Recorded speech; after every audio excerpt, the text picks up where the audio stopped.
नमस्कार सर, मेरा नाम राजू है। आज के वीडियो में हम देखते हैं कि सबसे अच्छा जो मेरा म्यूचुअल फंड रहा इन्वेस्टमेंट और सबसे खराब म्यूचुअल फंड इन्वेस्टमेंट वो कौन कौन सा रहा, इसके बारे में बात करेंगे। उसके अलावा एक और चीज़ है कि 20 लाख रुपया म्यूचुअल फंड में मैं लगा के छोड़ दिया हूँ, तो उसका आगे क्या होगा। जैसे बोलते हैं ना, एक प्लॉट लिया है, एकदम मज़ेदार प्लॉट है, इधर से जो है IIT का बाउंड्री भी घेरा गया है, मेट्रो भी निकल रहा है और 4 लेन का हाईवे भी चल रहा है। अरे हमको क्या करना है, लेके छोड़ दिए। बेटा है, फिर बेटा का बेटा होगा, पोता होगा, छोड़ दिए उसके लिए। कोई क्वेश्चन पूछ दिया बेचेंगे कब, अरे पगला गए क्या, बेचेंगे क्यों, ये तो दिन दूना रात चौगुना हो रहा है, इस टाइप से। तो 20 लाख रुपये मैंने भी लगा के झोंक के कहीं छोड़ दिया है, इसके बारे में चर्चा करेंगे। सबसे पहले बात करते हैं कि सबसे अच्छा और सबसे खराब म्यूचुअल फंड मेरा कौन कौन सा रहा। तो यहाँ पे लिस्ट है टोटल 8 म्यूचुअल फंड जहाँ मैंने पैसा लगाया है और ये अच्छा एकदम मुझे अच्छा रिटर्न दिया, सेटिस्फैक्ट्री रिजल्ट दिया। Axis small cap, HDFC mid cap, HDFC flexi cap, HDFC small cap, ICICI value discovery. यहाँ देख लेते हैं नाम, लिस्ट इस तरह से। एक्सिस स्मॉल कैप 11,29,000 जमा किया है और वैल्यू है 16,13,000। कितने परसेंट का रिटर्न? 18% का एनुअल रिटर्न यहाँ पे दे रहे हैं। दूसरा फंड है DSP स्मॉल कैप, हमने इसमें शायद लिस्ट में नहीं लिखा है, लेकिन इस DSP स्मॉल कैप भी मेरा लंबे समय तक चलता रहेगा। 6,09,000 जमा किया है और इसमें वैल्यू है 6,88,000। रिसेंटली सारा पैसा स्विच किया है, 10% के रेट से यहाँ पे पैसा दिख रहा है। जो अच्छा पुराना फंड है वो HDFC फ्लेक्सी कैप है। यहाँ पे मैंने 1,03,000 मात्र डाला है। HDFC फ्लेक्सी कैप और ICICI मल्टी कैप मैंने बताया था 1995 से चल रहा है, काफ़ी पुराना फंड है HDFC और ICICI के AMC में। उस 1,03,000 का वैल्यू है 3,91,000, 15% का रिटर्न यहाँ पे दे रहे हैं। अगला फंड जो है HDFC मिड कैप अपॉर्चुनिटी, बहुत पैसा झोंका हुआ है हमने यहाँ पे, काफ़ी पहले से इन्वेस्ट होते जा रहा है। ये 5,44,000 का वैल्यू आज यहाँ पे ये बता रहे हैं। 15,53,000 रिटर्न, 15.8% का रिटर्न यहाँ पे दिखाया जा रहा है। अब HDFC स्मॉल कैप यहाँ पे 3,96,000 जमा है और यहाँ पे 4,90,000 दिख रहा है। Annual return 18.5। एनुअल रिटर्न का मतलब कंपाउंडिंग रिटर्न, साधारण ब्याज नहीं, कंपाउंडिंग ब्याज का ब्याज भी यहाँ पे चढ़ते जाएगा। फिर है ICICI मल्टी कैप, 1,22,000 का वैल्यू यहाँ पे दिखा रहे हैं, 5,10,000, 15.9% का रिटर्न यहाँ पे मिला है।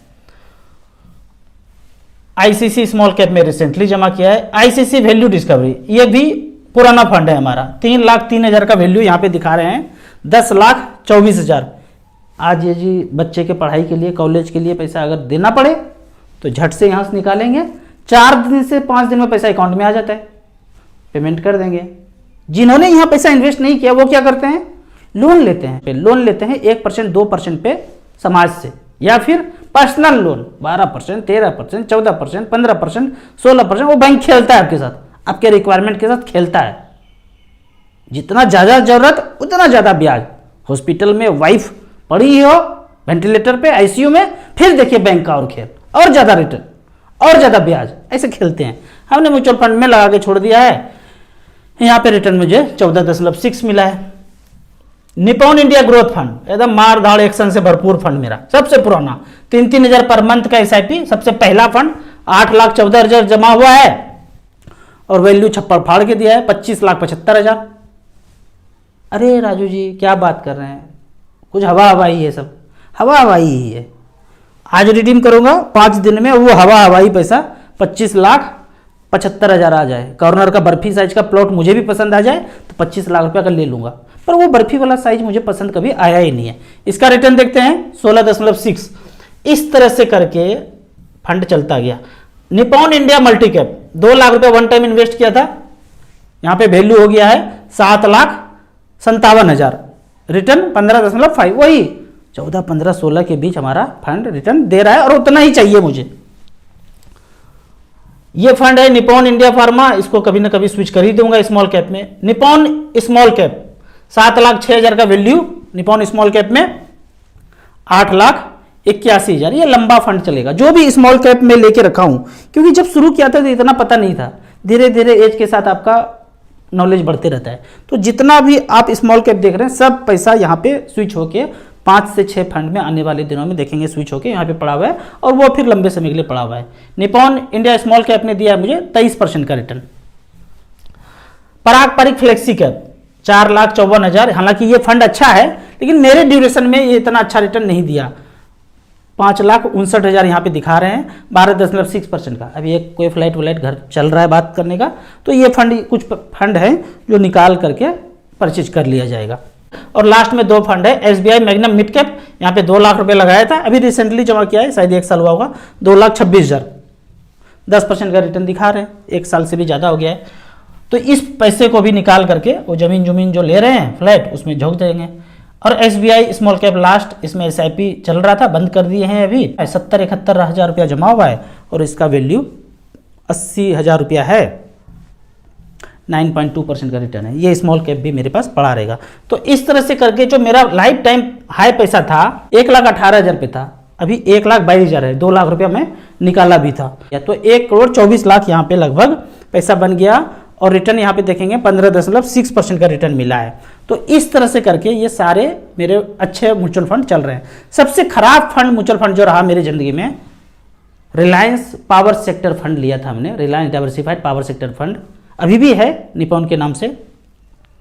उस फंड में मैंने 4 लाख रुपए लगाया था, जो मार्केट क्रैश हुआ था 2008-9 में, तो गिर के 1,95,000 पे हो गया था। ये लॉस हुआ था मुझे उस समय, लेकिन मैं उस समय भी पैसे को निकाला नहीं था, उस पैसे को स्विच कर दिया था निपॉन ग्रोथ फंड में। तो ये जो पैसा देख रहे हैं आप, लगभग 25 लाख रुपए मेरे निपॉन ग्रोथ फंड में, तो कुछ पैसा स्विच होके वहाँ भी आया था और वो अच्छा खासा रिटर्न हुआ, मतलब 1 साल में फिर से रिकवर किया। तो मुझे जो लॉस हुआ था वो रिकवर होके वहाँ पे बराबर हो गया। तो सबसे खराब फंड मेरे लिए यहीं पे साबित हुआ। अब यहाँ पे जो देख रहे हैं 1,18,000 पे मेरा पोर्टफोलियो था और 6 महीना 8 महीना पहले देखे होंगे टीवी पे युद्ध चल रहा था, टीवी पे, ओरिजिनल में धरती पर नहीं, टीवी पे चल रहा था। तो उस तरह से डर से मार्केट यहाँ पे हुआ, पैसा भी गिरा, फिर धीरे धीरे करके बढ़ते बढ़ते यहाँ पे लगभग 1,24,00,000 पे आ गया है। यहाँ से 5 साल के बाद आप देखेंगे ये पोर्टफोलियो 2.5 करोड़ का हो जाएगा अपने आप। इसमें मेरा एसआईपी भी नहीं जा रहा है, अपने आप 2.5 करोड़ रुपया लगभग हो जाएगा। आप कहेंगे अरे भाग जाएगा, डूब जाएगा, हेरा जाएगा, क्या बात करते हैं, जितना बनाए पकड़िए भागिए, नहीं भागेगा। यहाँ पे देखते हैं जो भागने डूबने का बात करते हैं ना, तो यहाँ पे कितने कंपनी में ये पैसा लगा हुआ है मेरा, 1,22,00,000 रुपया जो आज है, ये 401 है, मतलब उसके पहले 400 और स्क्रिप्ट है और कंपनी में पैसा लगा हुआ है। तो इस तरह से करके ये सारे जो है पैसा लगा हुआ है कंपनी में। यहाँ देखते हैं नंबर ऑफ कंपनी, जो पैसा मेरा 1,22,00,000 रुपया जो आज है, वो टोटल कंपनी है यहाँ पे 496 कंपनी। इसमें से कोई एक आप कहते हैं कि भाग गया, डूब गया, हेरा गया, डूब गया मान लेते हैं। एक कंपनी था, रात में ऐसा हुआ, बिजली कड़का और गैस सिलेंडर फूट गया, सब खत्म हो गया, ओम भूर्भुवः हुआ, पूरा कंपनी खत्म। 10 जगह था, 10 जगह पे एक जैसा चीज हो गया, खत्म हो गया। तो मान लेते हैं कोई कंपनी चला गया, तो उसमें मेरा जो परसेंटेज है 0.0021% है, मतलब पैसा मेरा है, उसमें पैसा है 233 रुपया, यहाँ पे पैसा लिखा हुआ है, अमाउंट, करेंट अमाउंट 233 रुपया मेरा डूब जाएगा। 1,22,00,000 में 233 रुपया वो जो कंपनी में है वो डूब जाएगा। ये 301 रुपया वाला में कुछ हो गया, एकदम ओम भूर्भुवः स्वः, खत्म, वो उतना सा मेरा पैसा चला जाएगा। लेकिन आपका कहना है कि पूरा का पूरा भाग जाएगा, डूब जाएगा, हेरा जाएगा, उसके लिए 496 कंपनी को उसमें परमाणु बम गिरना पड़ेगा सब जगह पे, पूरे इंडिया पे, तब हम ना आप बचेंगे ना हम बचेंगे, तो म्यूचुअल फंड पोर्टफोलियो भी नहीं बचेगा। अब आगे बढ़ते हैं। आगे कहानी है कि 20 लाख रुपया का वो जो है ना बर्फी साइज का प्लॉट हम भी लेके रख दिए हैं, तो बताइए उसका क्या हो जाएगा। तो यहाँ पे देख लेते हैं, वो 20 लाख रुपया हमने लगा के छोड़ दिया है। फंड देख लेते हैं कौन सा है, हमने जो मान के रखा है कि कौन से में 20 लाख रुपया बच्चों के नाम पे छूट गया है। वो फंड का नाम है HDFC मिड कैप अपॉर्चुनिटी और HDFC स्मॉल कैप। एक में 15.5 लाख, एक में 4,90,000, दोनों मिला के लगभग 20 लाख रुपया इस फंड को मैंने छोड़ दिया। कैसे छोड़ दिया, वही इधर से भी IIT निकल रहा है, उधर से मेट्रो निकल रहा है, उधर से 4 लाइन चल रहा है, मेरा बर्फी वाला साइज टुकड़ा यहाँ पे इन्वेस्टेड छूटा हुआ है। तो ये 20 लाख रुपया कितना हो सकता है यहाँ पे देखते हैं। ये 20 लाख का वैल्यू देख लेते हैं। 20 लाख रुपया छोड़ दिया और छोड़ दिया 30 साल के लिए, कोई जरूरत नहीं है, बेटा पोता का होगा, होता है ऐसे ना। हम तो ऊपर चले जाते हैं, जमीन बिखरा पड़ा है यहाँ पे। हम भी ऐसे सोच के रखे हैं कि ये कंपनी में जो पैसा 400-500 कंपनी में इन्वेस्टेड है, ये 20 लाख रुपया हम भी 2 कंपनी में है तो 70-70 140 कंपनी में इन्वेस्टेड होगा। वो 140 कंपनी में हमारा पैसा ये 20 लाख रुपया इन्वेस्टेड है और 30 लाख रुपया छोड़ दिया, अपने पोता पोती को गिफ्ट कर देंगे, बच्चों को गिफ्ट कर देंगे और 15% का रिटर्न अगर दे तो उस पैसे का वैल्यू होगा 20 लाख का वन टाइम का। इकाई दहाई सैकड़ा, हजार, 10,000, लाख, 10 लाख, करोड़, 10 करोड़, 13 करोड़ 24 लाख। क्या क्या क्या? हाँ हाँ हाँ, 13 करोड़ 24 लाख ही होता है। आपने कभी सोचा नहीं होगा वो जो बर्फी साइज का टुकड़ा 20 लाख का लिया है वो 13 करोड़ में ट्रांसफर हो जाएगा क्या मरते समय, लास्ट समय में? लो 4 गो बच्चा है, इसको सबको गिफ्ट कर दिए, ऐसे सोचा नहीं होगा। हाँ, ये जरूर आप सोच सकते हैं कि वो जो 1 कट्ठा बर्फी साइज का टुकड़ा लिया है उसमें 4 दीवार बीच में जरूर पड़ेगा, तो पक्का पड़ना है। सबका घर बीच बीच में दीवार होके गली बन गया है। यहाँ पे गली बनने का सवाल नहीं है। इतना पैसा हो गया, 4 में डिवाइड कर दीजिए, 10 करोड़ हुआ, 2.5 करोड़ रुपया 4 में बांट दीजिए। तो ये फ्लेक्सिबिलिटी है। आप कहेंगे कैसे हो गया ये? तो आराम से तो StarSIP.in पे दिया है। 20 लाख झोंका, इंटरेस्ट कितना बना और साल दर साल कैसे पैसा बढ़ते गया, 20 लाख का वैल्यू कैसे धीरे धीरे बढ़ते गया। और ये लास्ट में दिया हुआ है कि भाई ऐसे करके 13 करोड़ 24 लाख हो गया। मैथमेटिक्स है। अब आगे बढ़ते हैं। यहाँ पे क्वेश्चन पूछा गया है कि HDFC डिफेंस फंड कैसा है। कमेंट में क्वेश्चन पूछा गया है कि HDFC डिफेंस फंड में 2 लाख रुपया लमसम इन्वेस्ट किया, बताइए ये कैसा है। मुझे एक चीज बताइए, ऐसा क्या यूनिक हुआ होगा फंड मैनेजर के खोपड़ी में कि HDFC डिफेंस फंड ने लॉन्च कर दिया। मान लीजिए कोई स्टॉक है जो पता चल गया, तो क्या वो HDFC स्मॉल कैप में खरीद के अभी नहीं रख लेंगे या इंतजार करेंगे कि 1 महीना के बाद HDFC डिफेंस फंड लॉन्च कर रहे हैं उस समय वो स्टॉक खरीदेंगे? अभी HDFC स्मॉल कैप जो चल रहा है उसमें हम उस कंपनी को नहीं रखेंगे। इतना इंतजार करेंगे फंड मैनेजर? अगर ये फंड मैनेजर इंतजार करेंगे HDFC बोलेगा तो पता चला ICC, एक्सिस, रिलायंस वाला जो है वो स्टॉक खरीद लिया और वो फिर से लाइफ टाइम हाई पे स्टॉक प्राइस चल गया, 10 गुना पहले से बढ़ गया। तो कोई इंतजार नहीं करते भाई। अगर कोई अच्छा चीज होगा फंड मैनेजर के खोपड़ी में तो ऑलरेडी वो किसी न किसी फंड में खरीद के रखे होंगे। या फिर ऐसा आपको लगता है? यहाँ पे देखते हैं HDFC स्मॉल कैप का बात कर लेते हैं। ये फंड है HDFC स्मॉल कैप, ये HDFC स्मॉल कैप का पोर्टफोलियो है, ठीक है। अब इसमें इतने कंपनी में पैसा आपका इन्वेस्टेड है HDFC स्मॉल कैप में। कितना टोटल? ये जितने कंपनी है वो HDFC स्मॉल कैप में लगा हुआ है। 74 स्टॉक्स में आपका पैसा लगा हुआ है। तो क्या लगता है कि वो 74 कंपनी का जो स्टॉक्स है वो उसमें से कोई भी डिफेंस वाले फंड जो NFO निकाल रहे उसमें नहीं होगा? कुछ नए लॉजिक दे सकता है कोई कि NFO निकाल क्यों रहे हैं। बार बार सेबी और एमपी ने बोला है कि इस तरह का NFO मत निकालिए, मत निकालिए, मत निकालिए। एडवाइजरी जारी करते हैं पर एडवाइजरी मानते नहीं है, तब सेबी को कड़ा कदम उठाना पड़ता है। तो कड़ा कदम उठ चुका है। एक्सपेंस रेशियो इतना कम कर दिए एमसी का कि मजाल क्या है कोई अब NFO निकाल के दिखा दे। तो बेहतर है कि आप HDFC स्मॉल कैप में, HDFC मिड कैप अपॉर्चुनिटी में 1-1 लाख रुपए लगा के देख लीजिए। वो चालबाजी समझना बड़ा मुश्किल है। एमसी फंड मैनेजर का चालबाजी, पैसा ज़्यादा से ज़्यादा कमाना है, हर कंपनी का यही खेल है। तो आपको थोड़ा सा बुद्धि लगाना है, समझना है कि भाई क्यों हम एग्जिस्टिंग फंड में ही क्यों ना लगाएं। तो इस तरह से करके आप वहाँ से बचिए और HDFC स्मॉल कैप में लगा दीजिए। आप कहेंगे मैंने लगा दिया है, तो 1 साल वेट कर लीजिए, ऐसे भी एग्जिट लोड खत्म होने वाला है, स्विच कर दीजिएगा बाद में HDFC small cap, HDFC mid cap में। बेहतरीन फंड चल रहा है पहले से, क्यों हम कहीं नए में जाएं। अगला क्वेश्चन पूछा गया है कमेंट सेक्शन में, क्या अपनी इन्वेस्टमेंट को एसेट प्लस पे देख सकते हैं? बिल्कुल देख सकते हैं। एक बार आप पोर्टफोलियो एक्टिवेट करके, अकाउंट एक्टिवेट करके अपना पोर्टफोलियो ट्रैकर में जाके उसको कैश स्टेटमेंट अपलोड करके सारा देख सकते हैं। उसके बाद एज पर गोल आप मुझसे बात करेंगे फ़ोन पे। आपका सिलेक्शन सबसे पहले जरूरी है कि ऐसा तो नहीं डेट फंड, बैलेंस फंड और लिक्विड फंड में पड़ा हुआ है और आपके पास टाइम तो 15-20 साल है। तो सबसे पहले सिलेक्शन है, उसके बाद रिक्वायरमेंट है। आपको 5 साल के बाद बच्चे का शादी है तो उस हिसाब से पैसा ब्लू चिप में है या मल्टी कैप में है, स्मॉल कैप में तब नहीं होना चाहिए। वो रिक्वायरमेंट देखेंगे। नील लाइफ टाइम चार्ज है, तो जो थोड़ा सा चेंज होगा, स्विच होगा या कंटिन्यू करना है वो मैं बता दूंगा मार्क करके कि यहाँ से ये पैसा इस काम के लिए, यहाँ से ये पैसा इस काम के लिए। कोई चार्ज नहीं है इसके लिए, आप सिंक कीजिए, उसके बाद हमसे बात कीजिए।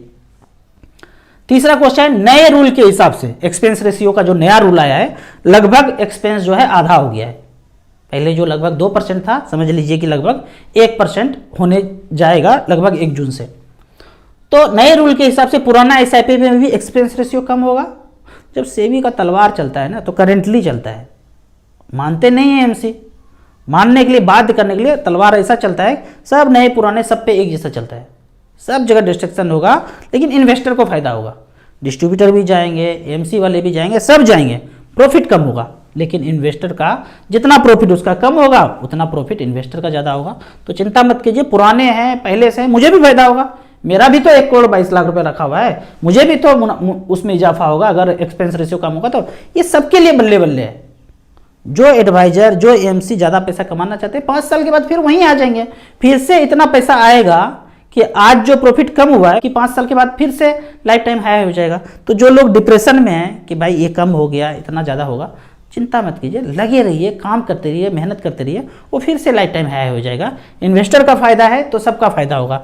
आपको इसी तरह म्यूचुअल फंड के बारे में और कुछ जानना है, इन्वेस्टमेंट के बारे में जानना है, तो इस नंबर पे मुझे व्हाट्सअप कर सकते हैं। आपको म्यूचुअल फंड परचेज करना है, पहली बार परचेज करना है, तो दिए हुए ऐप में रजिस्ट्रेशन कर सकते हैं। अगर म्यूचुअल फंड में आपको पहली बार इन्वेस्ट करना है तो दिए हुए ऐप में रजिस्ट्रेशन कर सकते हैं।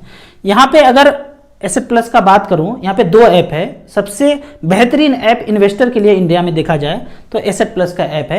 2 ऐप है, एक इन्वेस्टर के लिए, एक डिस्ट्रीब्यूटर के लिए। अगर आप ARN नंबर है, म्यूचुअल फंड का एग्जाम पास किए हुए हैं, तो यहाँ पे इम्पैनल करके लिंक दिया हुआ है। अपने बिजनेस को 10 टाइम्स, जैसे मेरा बिजनेस म्यूचुअल फंड का 10 टाइम्स बढ़ गया ऑनलाइन, इसके वजह से, एसेट प्लस के वजह से आप अपने बिजनेस को भी 10 टाइम्स कर सकते हैं। आप फिजिकल काम कर रहे होंगे, एमसी का चक्कर काट रहे होंगे, आप एक ट्रांजेक्शन मेरे कहने पे 500 रुपया का SBI स्मॉल कैप में करके देख लीजिए। क्या इतना ही आसान दूसरे जगह पे है? 1 मिनट के अंदर आप लॉगिन करके, अकाउंट क्रिएट करके आप ट्रांजेक्शन कर सकते हैं, करके देख लीजिए। फिर इतना आसान दूसरी जगह नहीं है, इसीलिए मेरा बिजनेस 10 टाइम्स बढ़ गया। जो इन्वेस्टर है, आपका पहले से भी कहीं चल रहा है, यहाँ पे सिंक करके मुझसे पूछ सकते हैं। आप अपने फाइनेंशियल प्लानिंग का गोल सेट कर सकते हैं। मैं हमेशा कहता हूँ कि ज़िंदगी में पहला 1 करोड़ रुपया ज़िंदगी में आ जाएगा तो खोपड़ी का ब्लूटूथ अपने आप ऑन हो जाएगा। ठीक उसी तरह कुमार सानू की तरह कि बस एक सनम चाहिए आशिकी के लिए, वो पहला 1 करोड़ रुपया आ जाएगा ना, फाइनेंशियल फ्रीडम मिल जाएगा। वीडियो अच्छा लगे तो व्हाट्सएप यूनिवर्सिटी में दोस्तों के बीच इसे जरूर शेयर करें। यूट्यूब पर देख रहे हैं तो लाइक एंड शेयर जरूर करें। Thank you so much.